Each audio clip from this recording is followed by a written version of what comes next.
It's June 22nd, 1941. 3 million German soldiers are crossing into Soviet territory simultaneously across a front stretching nearly 2,000 kilometers. Cities are burning, commanders are screaming into phones, generals are begging for permission to return fire, and Joseph Stalin, the General Secretary of the Communist Party, the man who purged his own military of anyone who dared question him, is completely unreachable. For nearly 24 hours, the most powerful man in the Soviet Union vanishes from the historical record. No orders, no speeches, no appearances, just silence. Here's what makes this story so extraordinary. Stalin had been warned repeatedly. British intelligence passed along decoded German communications. Soviet spies embedded inside Nazi command structures sent urgent cables. Even his own generals filed reports warning of German troop buildups along the border. Stalin dismissed every single one. He had convinced himself, perhaps needed to convince himself, that Hitler would not break the Molotov-Ribbentrop Pact. Not yet, not in 1941. So when the bombs started falling, something inside Stalin broke. According to Nikita Khrushchev's later memoirs,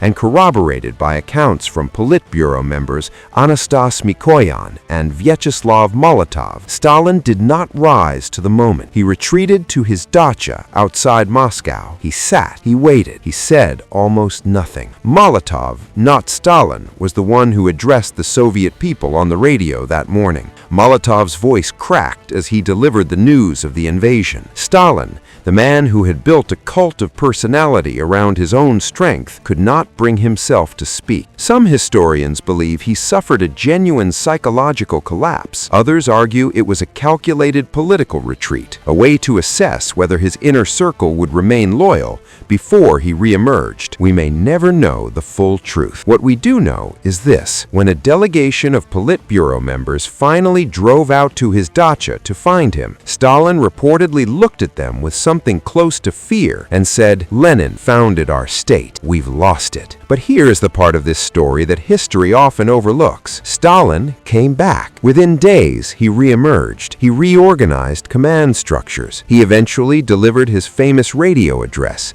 not in July, but on the 3rd of July. 11 days after the invasion, calling the Soviet people to a sacred war of survival. And the Soviet Union did survive at an almost incomprehensible cost, over 26 million Soviet lives.